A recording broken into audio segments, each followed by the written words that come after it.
Los invitamos a continuar con cada una de nuestras transmisiones siguiéndonos los días lunes y miércoles en nuestros cultos de estudios bíblicos a las 20 horas y nuestro culto devocional los días domingos a las 11 horas. Están todos invitados para seguir nuestras transmisiones. Asimismo, ponemos a su información para su apoyo y colaboración la cuenta de ahorros del Banco de Guayaquil número 1489122. Cuenta de ahorros Banco Guayaquil número 1489122. Estamos transmitiendo nuestro culto de estudio bíblico de hoy, 24 de agosto del 2020. Continuando con nuestra serie Las Bienaventuranzas, tendremos la lección número 13, la Bienaventuranza del Perdón. Sean todos bienvenidos.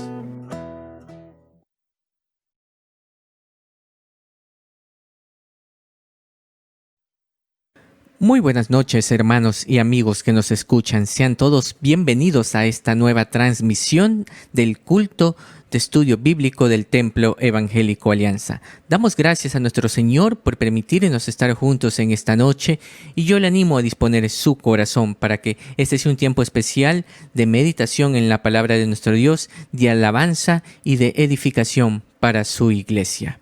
Y vamos a comenzar juntos entonando un cántico para nuestro Señor y lo haremos con el himno número 18, un hermoso cántico titulado Es dulce el nombre de Jesús.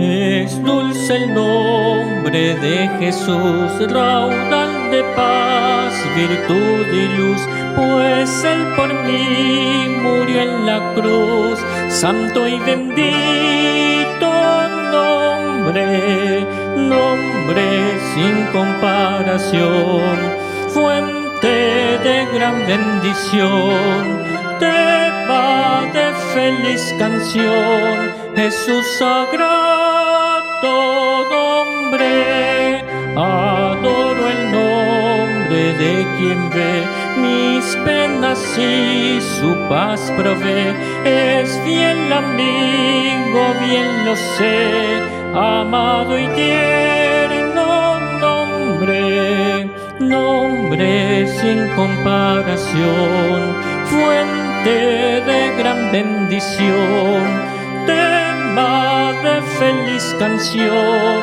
Jesús sagrado nombre. Deleite siento el nombre hoy de quien me vino a redimir. Tristeza soy enaldecir el exaltado nombre, nombre sin comparación, fuente de gran bendición, tema de feliz canción, Jesús sagrado nombre. Contar la gracia sin igual jamás podrá aquí el mortal.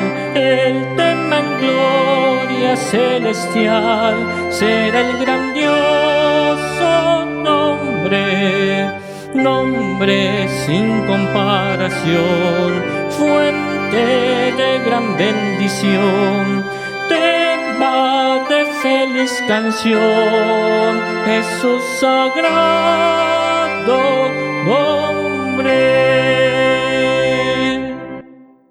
Tengamos en estos momentos unas palabras de oración. Bendito Dios y buen Padre Celestial, te damos las gracias por la bendición de permitirnos este tiempo en esta noche. Gracias por tu compañía y tu provisión para con nosotros. Y ayúdanos para que este sea un tiempo especial, acompañándonos en cada una de las partes del mismo, que tu Espíritu Santo sea hablando a nuestras vidas de una manera muy especial a través del mensaje de tu palabra.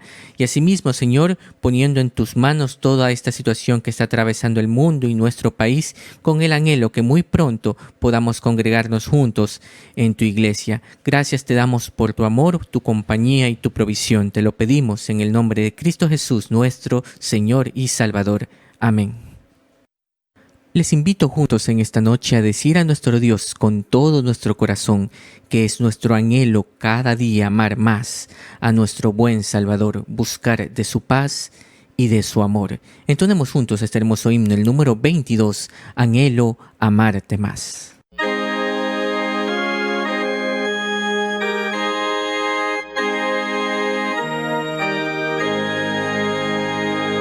Anhelo amarte más, oh Salvador.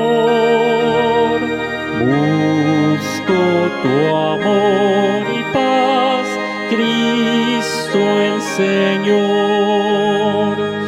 Oye mi petición, quiere mi corazón amarte más, amarte más. Gozo del mundo yo busqué sin paz, en ti ya mi alma yo dulce sonas. Hoy esta es mi oración, quiere mi corazón amarte más, amarte más. Al fin mi corazón te alabará, su última petición Cristo será. Oye tú mi oración, quiere mi corazón amarte más, amarte más. Les invito a tener la lectura de la palabra de nuestro Dios. Muy buenas noches, queridos hermanos, bienvenidos a este tiempo de estudio bíblico del Templo Evangélico Alianza. Les invito a abrir sus Biblias para tener nuestra lectura devocional de esta noche en el libro de los Salmos, capítulo 32, versículos 1 al 11. Salmos, capítulo 32, versículos 1 al 11, dice la Escritura: Bienaventurado aquel cuya transgresión ha sido perdonada y cubierto su pecado. Bienaventurado el hombre a quien Jehová no culpa de iniquidad y en cuyo espíritu no hay engaño. Mientras callé, se envejecieron mis huesos en mi gemir todo el día, porque de día y de noche se agravó sobre mí tu mano, se volvió mi verdor en sequedades de verano. Mi pecado te declaré y no encubrí mi iniquidad. Dije, confesaré mis transgresiones a Jehová, y tú perdonaste la maldad de mi pecado. Por esto orará a ti todo santo en el tiempo en que pueda ser hallado. Ciertamente en la inundación de muchas aguas no llegarán estas a él. Tú eres mi refugio, me guardarás de la angustia, con cánticos de liberación me rodearás. Te haré entender y te enseñaré el camino en que debes andar. Sobre ti fijaré mis ojos, no seáis como el caballo o el mulo sin entendimiento que han de ser sujetados con cabestro y con freno, porque si no, no se acercan a ti. Muchos dolores habrá para el impío, mas al que espera en Jehová le rodea la misericordia. Alegraos en Jehová y gozaos justos, y cantad con júbilo todos vosotros los rectos de corazón. Hasta ahí la lectura de la palabra. Y en estos momentos tendremos unos breves anuncios. Primeramente dando gracias a Dios por hacer posible cada una de estas transmisiones que tenemos tanto los días lunes y miércoles, nuestros cultos de estudios bíblicos a las 20 horas y los domingos nuestro culto devocional a las 11 horas. Están cordialmente invitados a seguirnos en cada una de estas transmisiones. Asimismo, ponemos a su consideración para su colaboración la cuenta de ahorros del Banco Guayaquil, número 1489122.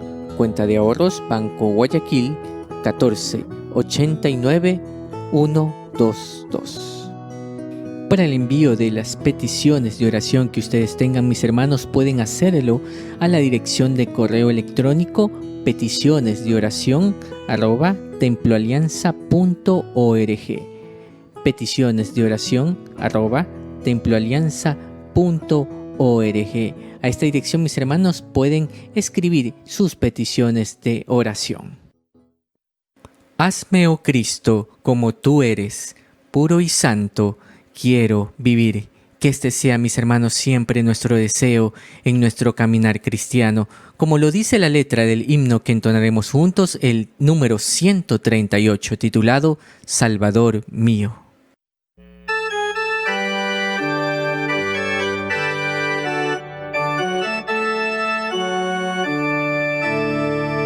Salvador mío, como tú eres, puro y santo quiero vivir, dejando atrás los vanos placeres, en tus pisadas quiero seguir.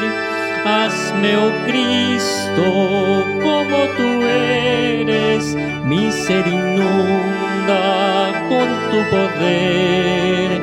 Ven en tu gloria, Padre bendito, tu semejanza quiero tener. Hazme valiente, fiel y benigno, dispuesto siempre a perdonar. Quiero en mi vida ser compasivo, fiel proclamando tu voluntad. Hazme, oh Cristo, como tú eres, mi ser inunda con tu poder. Ven en tu gloria, Padre bendito, tu semejanza quiero tener.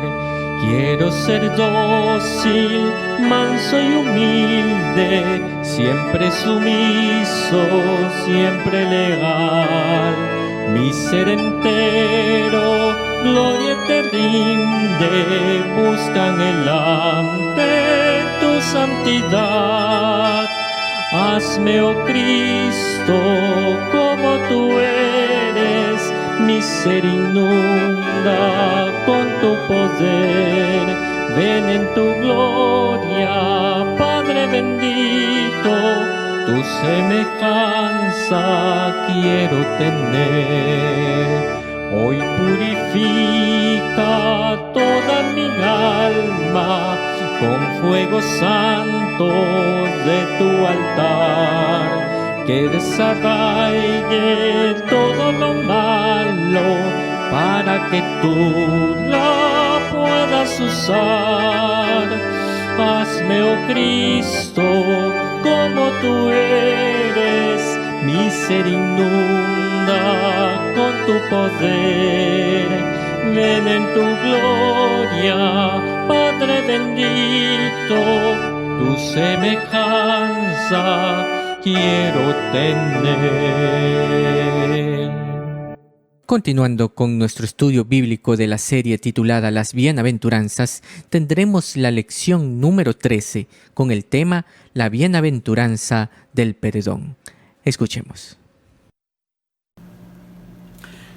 Seguimos con nuestro estudio de las bienaventuranzas y quisiera compartir con ustedes la bienaventuranza del perdón, que es una bienaventuranza que encontramos en el Salmo 32, al cual dimos lectura hace un momento. Y creo que todo lector de la Biblia conoce muy bien la historia de la salvación desde su inicio en el huerto del Edén hasta la muerte de nuestro Señor Jesucristo y su resurrección como sacrificio por nuestros pecados. Al saber esto, estamos conscientes de que el pecado es el mayor problema de la humanidad porque de él se deriva todo lo malo que sucede en la sociedad.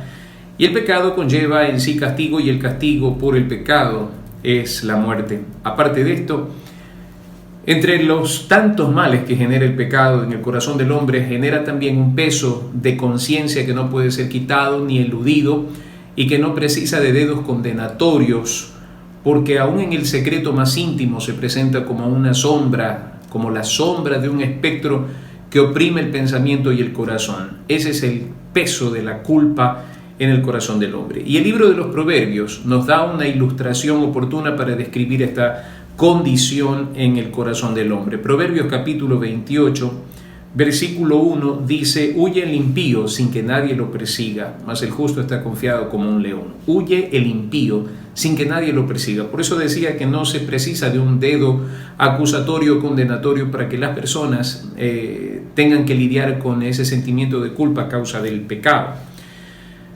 Por eso la humanidad entera se dedica a buscar ese tesoro tan anhelado llamado paz interior. Pero esto es algo que no se puede encontrar fuera de Dios. Por eso, en esta noche, quiero ver con ustedes la bienaventuranza del perdón. Y para esto, les ruego por favor que me acompañen con sus Biblias en el libro de los Salmos, capítulo 32. Salmo, capítulo 32. Y quiero leer estos primeros versículos que son aclaratorios en este asunto. Bienaventurado aquel cuya transgresión ha sido perdonada y cubierto su pecado. Bienaventurado el hombre a quien Jehová no culpa de iniquidad y en cuyo espíritu no hay engaño. Estamos hablando de feliz, dichoso, afortunado, todo aquel que se encuentra libre de pecado y que no ha sido hallado culpable delante del Señor.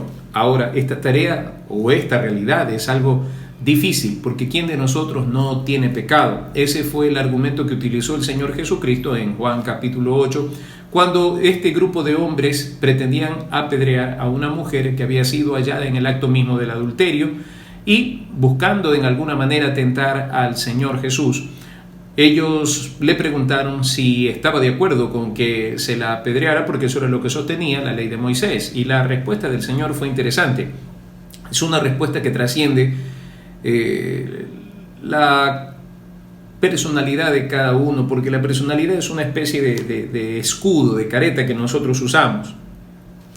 Trasciende eso, trasciende ese aspecto tan pulcro de aquellos fariseos y maestros de la ley de aquel entonces que pretendían, al hacer esto, aparentar justicia delante de él. Trasciende esa careta y llega a lo más íntimo del corazón de ellos. El que de vosotros no tenga pecado, que arroje la primera piedra. Y vaya pregunta, vaya cuestionamiento. ¿Quién de nosotros no tiene pecado? Así que, partiendo de eso, queridos hermanos, qué dicha tan grande es encontrarse delante de Dios sin pecado. La reacción de aquella mujer debió haber sido sumamente interesante, porque ese escenario que nos narra Juan es el escenario perfecto para entender lo que vamos a tratar en esta noche. ¿Por qué razón? Esa mujer efectivamente había caído en el pecado del adulterio, había sido sorprendida infraganti, y aparte de eso, pues estaba sobre ella no solamente el peso de la conciencia, el peso de la culpa de haber hecho algo indebido, sino el peso de la ley. La ley judía era sumamente dura al respecto y lo que demandaba era la muerte del transgresor. Así que esa mujer sabía que ese día iba a encontrar la muerte, y en una de las formas más dolorosas posibles de aquel entonces. Cada pedrada infligía un daño tremendo sobre el cuerpo, sobre la humanidad de esta mujer. Y hay mucha tela que cortar en ese asunto, porque la ley decía que ambos debían ser apedreados, pero por lo pronto vemos que solamente la mujer estaba allí. Era parte del pecado de quienes la acusaban y levantaban su dedo contra ella. Ahora, imagínense ustedes la dicha de esa mujer al escuchar las palabras del Señor Jesús. Mujer, ni yo te condeno, vete y no peques más. Es volver a la vida. Es volver a la vida. Por eso hemos denominado a esta bienaventuranza la bienaventuranza del perdón, la dicha del perdón, el gozo que trae al corazón el saber que no tenemos culpa, que ha sido quitada nuestra culpa delante de Dios. Así que quiero que analicemos tres cosas importantes al respecto. En primer lugar, este tormento de la culpa. Este tormento de la culpa está íntimamente ligado a nuestra humanidad, porque nosotros venimos de Adán y Eva y de ellos heredamos el pecado original. Ahora quisiera que ustedes abran sus Biblias para considerar aspectos de este tormento del pecado, el tormento de la culpa en el corazón del hombre. Génesis capítulo 3. Abra su Biblia, por favor, en Génesis capítulo 3. Y quiero que leamos el episodio de la caída y de la consecuencia del pecado en Adán y Eva. Pero la serpiente era astuta más que todos los animales del campo que Jehová Dios había hecho, la cual dijo a la mujer: ¿con qué Dios os ha dicho que no comáis de todo árbol del huerto? Y la mujer respondió a la serpiente: del fruto de los árboles del huerto podemos comer, Pero del fruto del árbol que está en medio del huerto, dijo Dios, no comeréis de él, ni le tocaréis para que no muráis. Entonces la serpiente dijo a la mujer, no moriréis, sino que sabe Dios que el día que comáis de él serán abiertos vuestros ojos, y seréis como Dios sabiendo el bien y el mal. Y vio la mujer que el árbol era bueno para comer y que era agradable a los ojos, y árbol codiciable para alcanzar la sabiduría. Y tomó de su fruto, y comió, y dio también a su marido, el cual comió así como ella. Entonces fueron abiertos los ojos de ambos, y conocieron que estaban desnudos. Entonces cosieron hojas de higuera, y se hicieron delantales. Y oyeron la voz de Jehová Dios, que se paseaba en el huerto al aire del día, y el hombre y su mujer se escondieron de la presencia de Jehová Dios entre los árboles del huerto. Mas Jehová Dios llamó al hombre y le dijo, ¿dónde estás tú? Y él respondió, oí tu voz en el huerto, y tuve miedo, porque estaba desnudo, y me escondí. Y Dios le dijo, ¿quién te enseñó que estabas desnudo? ¿Has comido del árbol del que yo te mandé no comieses? Y el hombre respondió, la mujer que me diste por compañera me dio del árbol, y yo comí. Entre las consecuencias de la falta que cometieron Adán y Eva en el huerto del Edén, la primera, la realmente tormentosa, es la vergüenza y el miedo. Es la consecuencia más dolorosa, más impactante, impresionante y devastadora que el ser humano experimenta cada vez que peca, cada vez que transgrede las normas, los principios establecidos por Dios. Porque el pecado en sí violenta esa armonía, esa comunión que el hombre tiene para con Dios y en segundo lugar para con quienes les rodean. Porque se peca no solamente contra Dios, se peca también contra los semejantes. Y en ese punto quisiera aclarar esto. Miren, el miedo y la vergüenza provienen de ese episodio tan elemental, tan duro en el desarrollo de esta historia de la salvación que tiene que ver con la caída del hombre, con el pecado del hombre. Y esto no son emociones positivas, son emociones negativas, son emociones enfermizas, tanto el miedo como la vergüenza. El miedo puede llevar a una persona a estados extremos de ansiedad, de desesperación y convertirse en pánico y enfermar a la persona hasta situaciones extremadamente graves. Fíjense ustedes, ¿cuántos de nosotros no sufrimos de miedo en algún momento en nuestra vida? Pero la gran mayoría de personas no puede conciliar el sueño una noche, tienen miedo de los asuntos más irrelevantes de esta vida, no quieren salir y es más, la ciencia hoy en día estudia las diferentes formas de miedo a los insectos, miedo a espacios cerrados, miedo a espacios abiertos, miedo a las alturas, infinidad de formas de miedo. Ahora, hay el miedo a perder el trabajo, el miedo a quedarse desempleado, el miedo a un fracaso matrimonial, el miedo al futuro. Entonces, esta sensación desagradable es la sensación proveniente de la tragedia del Edén, del pecado. Ahora, pensemos un momento esto. El miedo es algo que condena al hombre a un estado de inestabilidad, de nerviosismo continuo. El miedo, queridos hermanos, es algo que nos frena, que no nos permite avanzar y que nos lleva a estar en una serie de condicionamientos de tensión, de fracaso.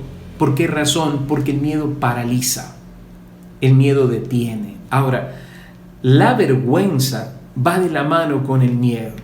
Ellos descubrieron dos cosas. En primer lugar, que estaban desnudos. Y al verse desnudos, por primera vez experimentan algo que no habían experimentado antes. La vergüenza. Por eso, urgentemente cosieron delantales para sí, para poder cubrirse. ¿Cuándo habían antes experimentado esta sensación? Nunca, porque en ellos no pesaba la culpabilidad de la infracción del pecado. Ahora, pensemos en esto. Cuando conjugamos miedo y vergüenza, generamos una sociedad sumamente nerviosa, una sociedad débil, y esto nos lleva a nosotros a pensar la urgencia de combatir este mal. Ahora, por otra parte, queridos hermanos, nosotros podemos notar que luego de esta transgresión de Adán y Eva en el huerto del Edén, no solamente viene una consecuencia emocional para ellos, también viene la consecuencia sobre la naturaleza, la consecuencia sobre el cuerpo y también, queridos hermanos, la consecuencia más funesta, la muerte. Por otra parte, esto genera confusión y angustia. el peso del pecado, el tormento de la culpa en el corazón del hombre genera confusión y angustia. Miremos nosotros un momento al final del capítulo 3, las cosas que tenía que sufrir la mujer por causa del pecado. A la mujer dijo: multiplicaré en gran manera los dolores en tus preñeces, con dolor darás a luz los hijos, y tu deseo será para tu marido, y él se enseñoreará de ti. Así que vendría confusión, vendría angustia como consecuencia de la presencia del pecado en el corazón del hombre. Y luego nosotros seguimos la historia del Génesis y encontramos el primer fratricidio. A Caín lo encontramos nosotros atentando contra la vida de su hermano Abel, y luego de eso, en el recorrido de las Sagradas Escrituras, encontramos una y otra vez hombres haciendo cosas perversas, hombres desafiando a Dios con su inmoralidad, con su paganismo, su idolatría y todas esas cosas. Entonces, todo esto conduce al hombre a una sensación de confusión y de angustia. Y por último, si nosotros vamos al Nuevo Testamento, nos encontramos con la consecuencia final en Romanos capítulo 6, versículo 23, porque la paga del pecado es muerte, y según nos dice Apocalipsis capítulo 20, no se trata solamente de la muerte física o la muerte natural como nosotros conocemos, sino que se refiere a la muerte segunda. Miremos un momento lo que nos dice Apocalipsis capítulo 20, versículos 14 y 15. Y la muerte y el Hades fueron lanzados al lago de fuego. Esta es la muerte segunda.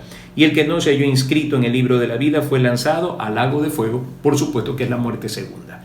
Entonces, el apóstol Pablo, escribiendo en Romanos capítulo 6, versículo 23, se refiere a ese desenlace fatal y final que conlleva este tormento de la culpa que es generado por la presencia del pecado. Entonces, cuando nosotros hablamos de esto, estamos hablando de la condición en la que vive el hombre en todas las épocas de la historia de la humanidad.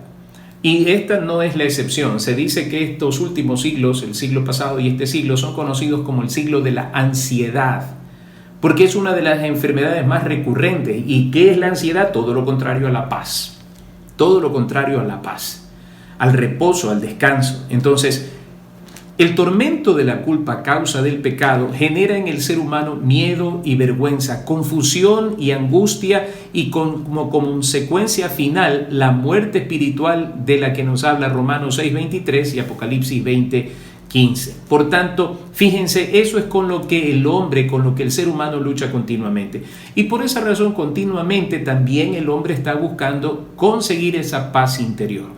Por esa razón se sumerge en prácticas de disciplinas religiosas, orientales, filosóficas, en búsqueda de esa paz. Pero el Señor dice claramente que no hay paz para el impío, porque la paz de la que los hombres hablan no es una paz profunda, no es una paz espiritual, es una paz sensorial. Tiene que ver con la ausencia de conflictos, de agresiones, de cuestiones externas, mas no de una paz interior real. Entonces, esto es lo que el hombre confronta todos los días durante su vida sin conocer a Cristo: el tormento de la culpa generado por el pecado. En segundo lugar, hablemos un momento de la providencia divina. En esa condición del hombre, yo quisiera leer cómo lo expresa el apóstol Pablo en la carta a los Romanos, capítulo 8, miren, versículo 3. Porque lo que era imposible para la ley por cuanto era débil por la carne, Dios, enviando a su Hijo en semejanza de carne de pecado y a causa del pecado, condenó al pecado en la carne. Sin Cristo, condenación. Sin Cristo, el peso de la culpa generado por el pecado. La providencia divina se manifiesta de la siguiente manera. En primer lugar, se necesitaba un sustituto. Un sustituto.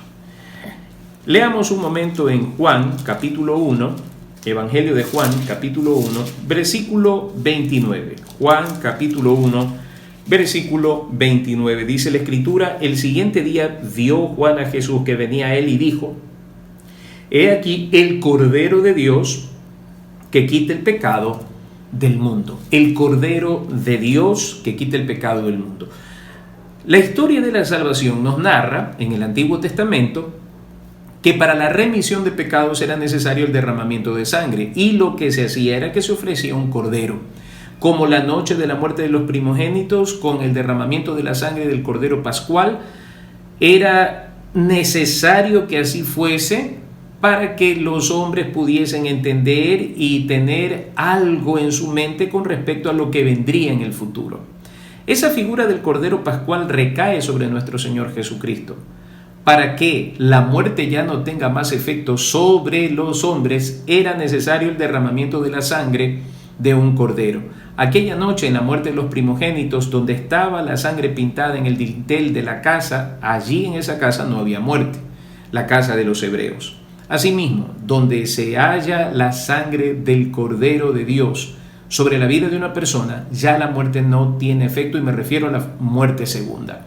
Ahora, pensemos en esto. El hombre era incapaz, era impotente por sí mismo de poder salvarse, de poder librarse. Y Pablo lo dice claramente en la carta a Tito capítulo 3 versículo 5, que nosotros no hemos sido justificados por obras de justicia que nosotros hubiésemos hecho, sino por la preciosa sangre de nuestro Señor Jesucristo.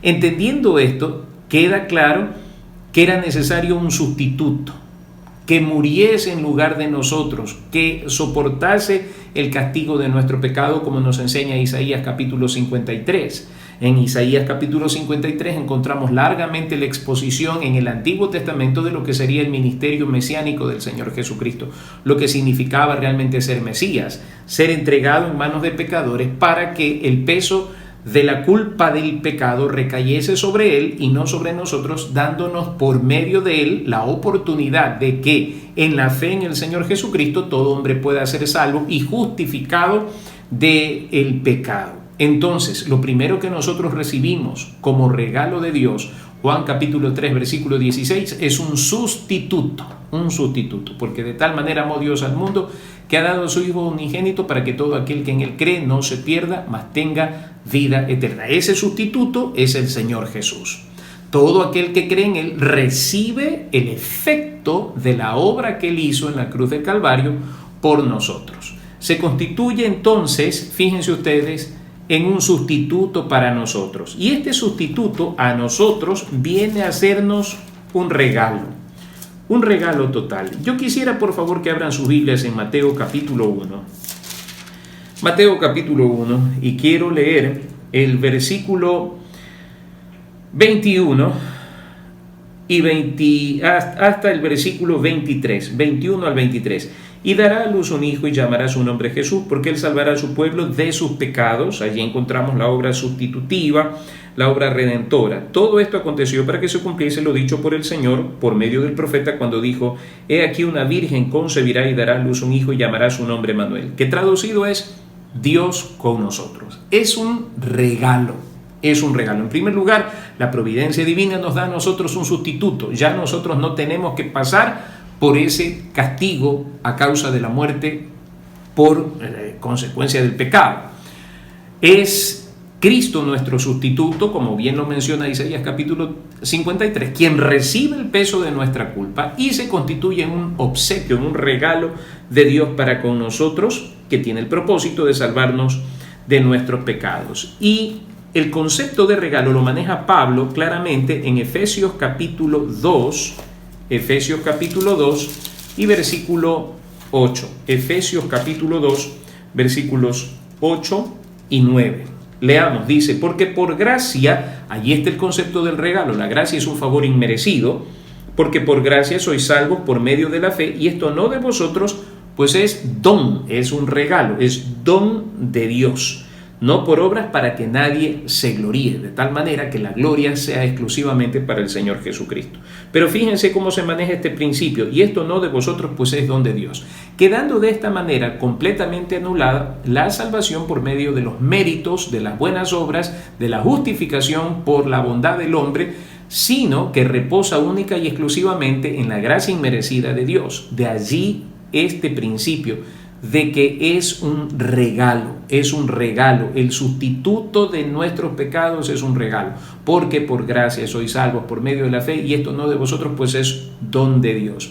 Y Romanos capítulo 6, versículo 23 dice claramente: porque la paga del pecado es muerte, mas la dádiva de Dios, el regalo de Dios, es la vida eterna en Cristo Jesús, Señor nuestro. Entonces vamos formando este concepto. Lo primero que hemos dicho, que el pecado que habita en el corazón de los hombres genera miedo, vergüenza, confusión, angustia y una consecuencia final que es la muerte eterna. Frente a esa situación, la providencia divina entra en acción y nos da un sustituto, que es el Señor Jesucristo. Este sustituto es un regalo. Es un regalo para nosotros, y lo que hace en la cruz del Calvario y el fruto de lo que hace en la cruz del Calvario es un regalo para nosotros.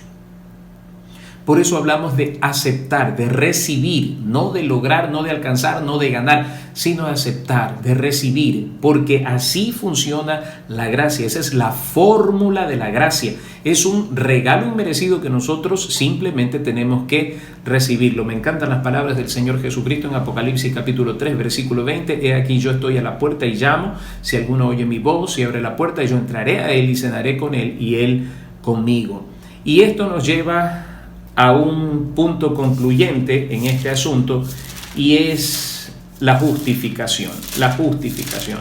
Por favor, abramos nuestras Biblias en Primera Carta a los Corintios capítulo 1, versículo 30. Primera Carta a los Corintios capítulo 1, versículo 30 dice: mas por él estáis vosotros en Cristo Jesús, el cual nos ha sido hecho por Dios sabiduría, justificación, santificación y redención. Ahora, repito, somos hechos delante de Dios justificación por medio de nuestro Señor Jesucristo. Y vamos rápidamente a la carta de Pablo a Tito para leer una vez más capítulo 3, versículo 5. Capítulo 3, versículo 5. Leo lo que dice aquí la Escritura: nos salvó no por obras de justicia que nosotros hubiéramos hecho, sino por su misericordia, por el lavamiento de la regeneración y por la renovación en el Espíritu Santo. Al lavarnos, al regenerarnos, al renovarnos en el Espíritu, nos está justificando. Nuestro pecado es quitado. Fíjese, nuestro pecado es quitado porque Cristo ocupó el lugar que nos correspondía a nosotros. Por eso nos dice el apóstol Pablo también que hay un solo Dios y un solo mediador entre Dios y los hombres, Jesucristo hombre. ¿Por qué razón? Porque la justificación reposa en el acto noble de nuestro Señor Jesucristo entregando su vida en la cruz del Calvario. Lo único que tenemos que hacer es recibirlo por fe. Y como consecuencia de esto somos justificados. Me explico de esta manera. Culpables por causa del pecado, teníamos que comparecer delante del tribunal de Dios. Sin un abogado defensor, estábamos perdidos, queridos hermanos. Ese abogado defensor es Cristo Jesús. Si confesamos nuestros pecados, Él es fiel y justo para perdonar nuestros pecados y limpiarnos de toda maldad. Él es el que nos permite acceder ante el trono de la gracia para recibir el oportuno socorro. Por eso la Escritura nos dice claramente que no hay otro mediador. El mediador es Cristo, porque fue Él el que ofrendó su vida por nosotros. Entonces lo único que yo tengo que hacer es creer en Él. Y habiendo creído en Él, esa es mi carta de presentación delante del juez. ¿Quién soy yo? Pecador, redimido por lo que hizo Cristo Jesús en la cruz del Calvario. Fíjense ustedes cómo se arma esto de una manera maravillosa. Así que el veredicto ya no es culpables, sino justificados por Dios. Ahora, ¿cuál es el resultado de esta justificación, de esta providencia divina para con nosotros? Miremos un momento en Romanos capítulo 5, versículo 1. Miren, justificados pues por la fe, tenemos paz para con Dios por medio de nuestro Señor Jesucristo. Justificados pues por la fe, tenemos paz para con Dios. ¿Qué era lo que la gente estaba buscando? Paz interior, paz espiritual, porque no la tiene. Podrá tener todo el dinero del mundo y todas las cosas que anhela en su corazón, y aún al tenerlas todas, seguir sintiéndose profundamente vacío, porque no tiene la paz que realmente necesita su alma. Y la Escritura nos dice aquí que es justificados por la fe que tenemos nosotros paz para con Dios. Justificados. Entonces, debo entender que había un sustituto para ocupar mi lugar y recibir el castigo que me correspondía a mí. Debo entender que ese sustituto es un regalo de Dios llamado Cristo Jesús. Y ese sustituto, que es un regalo de Dios, genera sobre nosotros, al creer en Él, la justificación delante de Dios el Padre, que es el juez. Ahora, estando justificados, fíjense, como producto de esta justificación viene la paz, y esa paz es generada de manera maravillosa por la presencia del Espíritu Santo de Dios que habita en nosotros. El fruto del Espíritu es amor, gozo, paz. Gálatas 5:22 empieza con esas tres declaraciones poderosas. El fruto del Espíritu es amor, es gozo y es paz. Así que la gente que anda buscando paz interior y no encuentra tranquilidad en su alma, no encuentra sosiego, es porque no está buscando donde debe buscar. La presencia del Espíritu Santo pues trae esa paz, y no es la paz sensorial que nosotros decíamos al principio, que está limitada a los hechos circunstanciales que nos rodean. Es una paz profunda, es una paz espiritual, es una paz que afecta mi intelecto, mis emociones y mi voluntad. Que a pesar de que las cosas estén complejas, sabemos que nosotros estamos bajo control de Dios, y eso nos da tranquilidad para poder dormir. Por otra parte, al recibir esa providencia divina sobre nosotros, el resultado también es libertad. Juan 8:32 nos dice: conoceréis la verdad y la verdad os hará libres. Paz y libertad para disfrutarla. Fíjense ustedes, paz y libertad para disfrutarla. No puede haber regalo más precioso para el ser humano que estas dos cosas: tener paz y tener libertad. No libertad en el sentido de libertinaje que se proclamaba en los años 70. No, eso no es libertad, eso es esclavitud de las pasiones, esclavitud de los deleites. Como fruto de ese mal entendimiento de la libertad, nosotros tuvimos como consecuencia en la década de los 80 la aparición del virus del SIDA y la propagación de este virus por la promiscuidad que se entendía por libertad. Falso, totalmente falso, queridos hermanos. Esa no es libertad. La libertad no nos ata al sufrimiento del pecado. La libertad nos libera de eso, valga la redundancia, de esa sensación de pecado, de condenación y de opresión. Y termino con esto. Proverbios capítulo 28, versículo 1. Si ustedes pueden leer conmigo, Proverbios capítulo 28, versículo 1. Habíamos leído esto al principio: huye el impío sin que nadie lo persiga, mas el justo está confiado como un león. Entonces, seguridad. Tres cosas fundamentales que recibimos como resultado: paz, libertad, seguridad. Mientras el pecado genera miedo, vergüenza, confusión, angustia y muerte eterna, al creer en el Señor Jesucristo como nuestro sustituto, el regalo de Dios, el que nos justifica delante de Dios, recibimos nosotros paz, libertad, seguridad. Y miren cómo dice Proverbios 28:1: huye el impío sin que nadie lo persiga, mas el justo está confiado como un león. Vuelvo a Salmos capítulo 32 para terminar en esta noche. Salmos 32. Bienaventurado, feliz, dichoso aquel cuya transgresión ha sido perdonada, aquel que ha sido justificado por la fe en el sustituto, en el regalo de Dios, y cubierto su pecado. Bienaventurado, feliz, dichoso, afortunado el hombre a quien Jehová no culpa de iniquidad. ¿Por qué razón? Porque el peso de su culpa lo pagó Cristo en la cruz del Calvario. Pero ¿cómo conseguimos esto? El versículo 3 al 5 nos explica esto de una manera maravillosa. Mientras callé, se envejecieron mis huesos en mi gemir todo el día, porque de día y de noche se agravó sobre mí tu mano, se volvió mi verdor en sequedades de verano. Mi pecado te declaré y no encubrí mi iniquidad. Dije: confesaré mis transgresiones a Jehová, y tú perdonaste la maldad de mi pecado. En lugar de haberse escondido, Adán y Eva debieron haber hablado con Dios, debieron haber confesado lo que habían hecho. Cada vez que nosotros ocultamos nuestro pecado, nos atormentamos a nosotros mismos, como dice el versículo 3 y 4.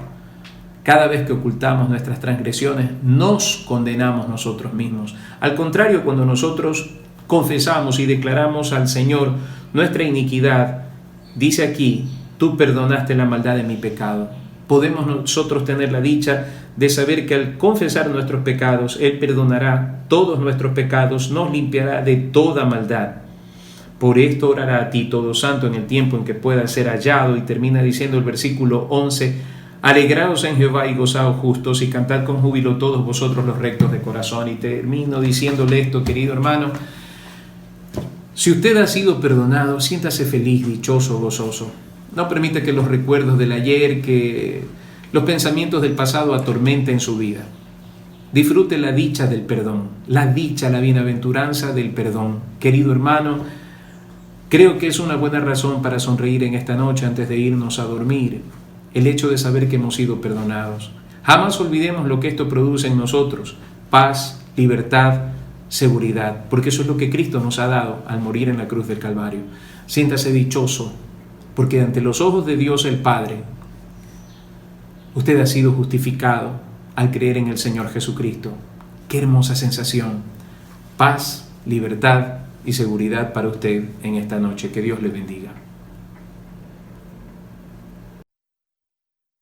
Damos gracias a nuestro Dios por el estudio bíblico de esta noche. Y para finalizar, mis hermanos, les invito a entonar juntos el himno número 230 en nuestros himnarios, titulado Dicha grande es la del hombre.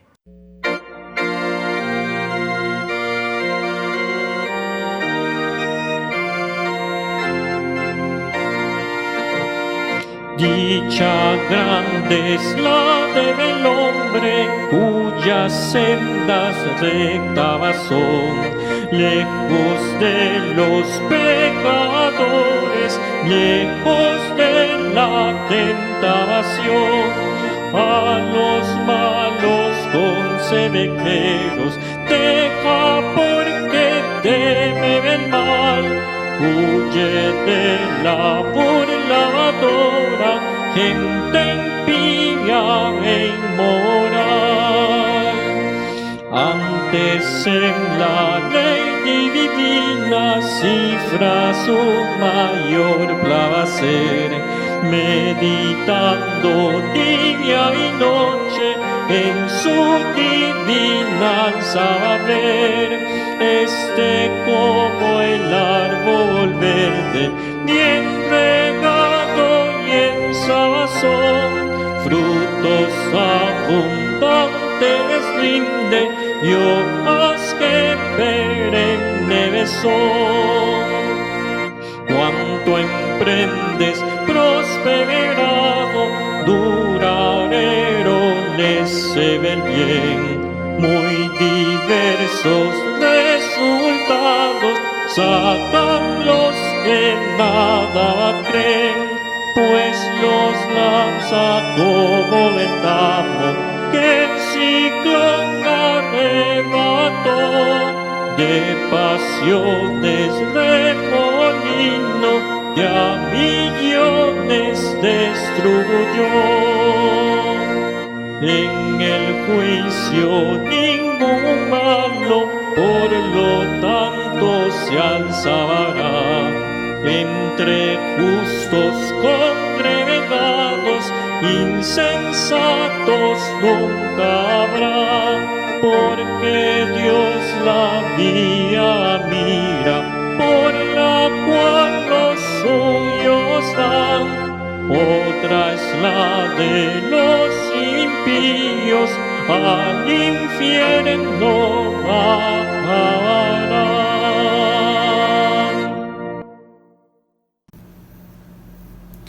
Gracias por acompañarnos en este tiempo. Estemos orando. Nuestro deseo es volver el 13 de septiembre al templo. Sigamos orando para poder obtener los permisos y cumplir con todo lo que se requiere en cuanto al protocolo de bioseguridad. Que Dios nos ayude en este asunto. Oremos. Bendito Dios y Padre Celestial, gracias por lo que hiciste en la cruz del Calvario por nosotros. Ciertamente todo hombre vive con un peso enorme en su alma, el peso del pecado, y es un peso del cual no se librará sino hasta cuando venga Cristo a su corazón. Quiero agradecerte, Señor, porque Él fue quien ocupó nuestro lugar en la cruz del Calvario. Es Él, el sustituto, el regalo inmerecido que nosotros recibimos. Y por Él nosotros tenemos paz, libertad y seguridad. Señor, hay un solo veredicto para los que creen en Cristo Jesús: justificados. Y justificados, entonces tenemos paz para con Dios. Te amamos, Señor. Bendícenos en el resto de esta noche en Cristo Jesús. Amén. Que el Señor les bendiga, que tengan una maravillosa noche.